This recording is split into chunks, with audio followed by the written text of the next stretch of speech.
Hello, this is Charles Kim, and I am here today. It's Sunday, August 30th of 2020, and we have a very disturbing story that we need to report. And I want to get the story out because it's very important.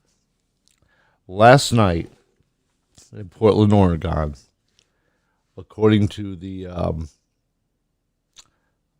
best information that we have at this point, and it's roughly about 3 p.m. Eastern Standard Time on Sunday. On Saturday night, a supporter of Donald Trump was summarily executed on the street of Portland. Now we have video that was put online, allegedly of the incident. We need to know more. It's still early. But there's a couple things I want to show you because this is important. We may be heading for a civil war. And as crazy as that may sound to say, let you be the judge. So the first piece of video is of the alleged incident itself.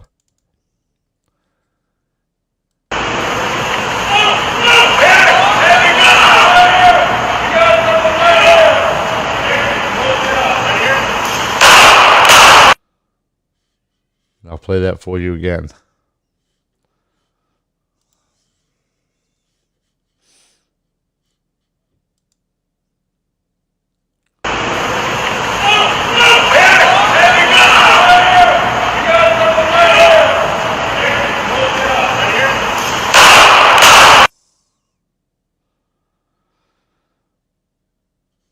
Now, as far as I'll show you what the actual police said.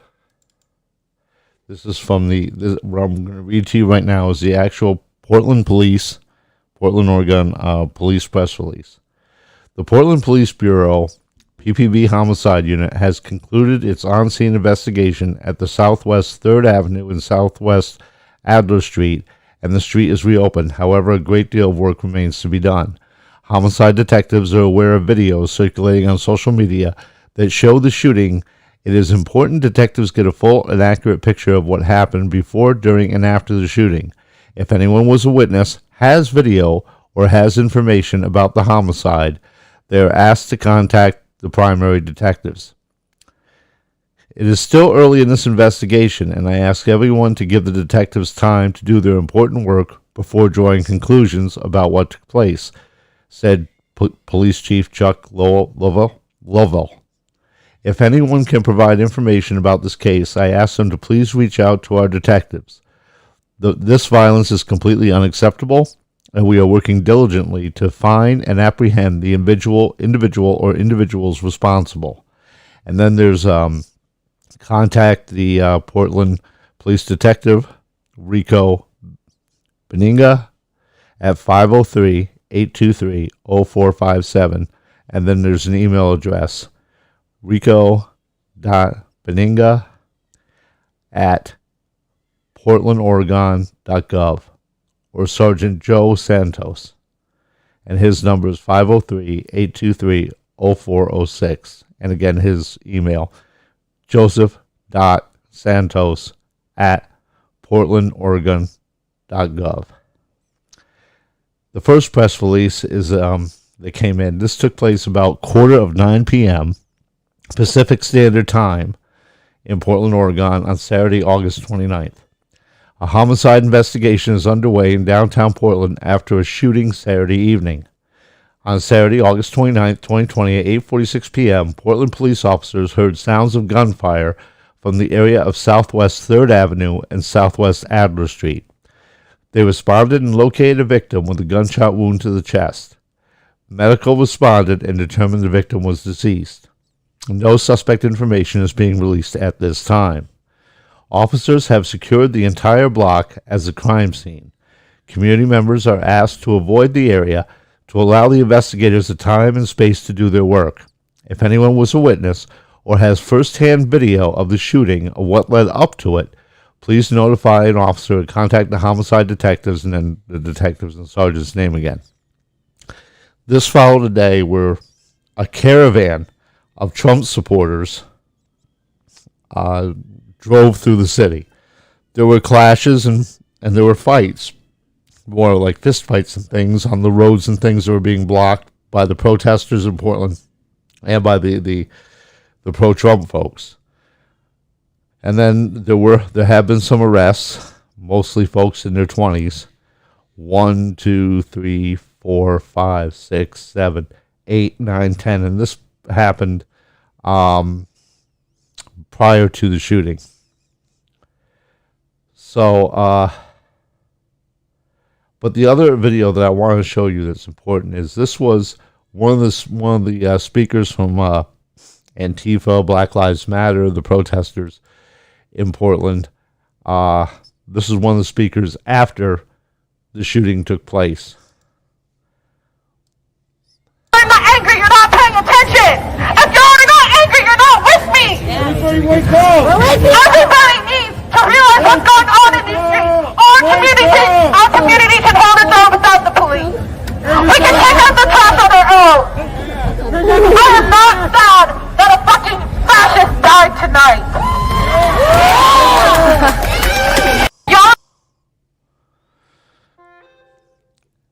I am not sad that an expletive fascist died tonight. This is what this woman is saying about the young man who was executed while walking down the road in Portland, Oregon. This is what we've come to, folks. This is where we are. Play it for you one more time. I'm not angry, you're not paying attention.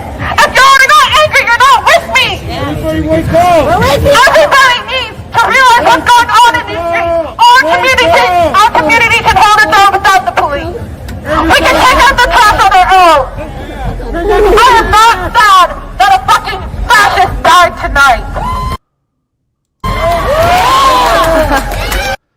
These are American citizens cheering for the random murder of one of their fellow countrymen simply for having a different political opinion than they do. Murdered, shot twice in the chest simply for having a difference of opinion. People, we are in trouble. We are in trouble, whether anyone wants to admit it or not, whether people want to be, reasonable or not. We're in trouble. We're in trouble. When our fellow countrymen cheer the murder of our fellow countrymen, what else is left? The shot last night could very well be a shot that begins some kind of domestic conflict. And I think we all have to be aware of that. But if wearing a MAGA hat or a MAGA patch or a Blue Lives Matter patch just gets you shot and killed, where are we? Have we really lost this nation? So, we're going to be doing our normal podcast on Wednesday, What's Cooking. It will be me and fellow journalist Nicole M. Wells and maybe a couple other folks. But this will definitely be the topic of the week. But I wanted to get this live out there on Sunday to let you know what's happening. This happened last night. Hopefully we'll have more information.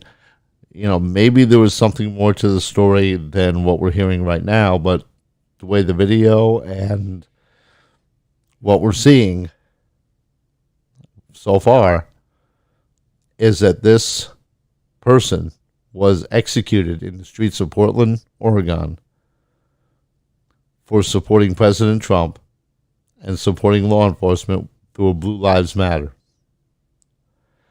And that speakers from the protesters themselves, the peaceful protesters, as the media would have you believe, the mostly peaceful protesters, saying that they're not sad that a fucking fascist was killed tonight. Is that what you say to this person's family? Really? Really? Do you idiots who are out there on the street, you morons, do you even really know what fascism is? Because let me tell you something. You are acting exactly the way the Nazis did in Germany. This is what they did. There's a video out of a group of the protesters surrounding a woman who's dining outside a restaurant in, I believe, Washington, D.C. And they're within feet of her, surrounding her, demanding that she put up her fist in solidarity with Black Lives Matter. That this woman salute them. That's what the Nazis did, folks. These are not protesters. They don't care about George Floyd. They don't care about Jacob Blake. They don't care about anything. All they want to do, like the Joker and Batman, is they want to see things burn. They are anarchists. They want to commit violence. They want to commit vandalism.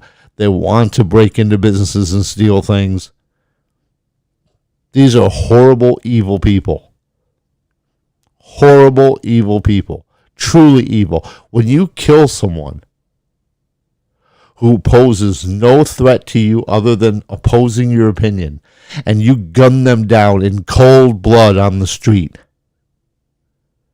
that's evil. Biblical evil. And it's coming from the left. From the Democrats and the left. Where is the outrage from presidential candidate Joe Biden and Kamala Harris and Democratic Representative Alexandria Ocasio-Cortez, who are so popular and so with it and hip? Where's their condemnation of this brutal, cold-blooded killing by left-wing Democrat evil people? Where's the outrage? Oh, that's right, it's not there. Because they're telling people to stay out in the streets. Get out in the streets. It's working. More than 30 people have died since these riots have started. More than 30 people. Think about that. So we'll end it here. And we'll talk about this more on Wednesday. Check we're at Grillcast on YouTube. Look for Grillcast. And we'll discuss this through our full podcast on Wednesday.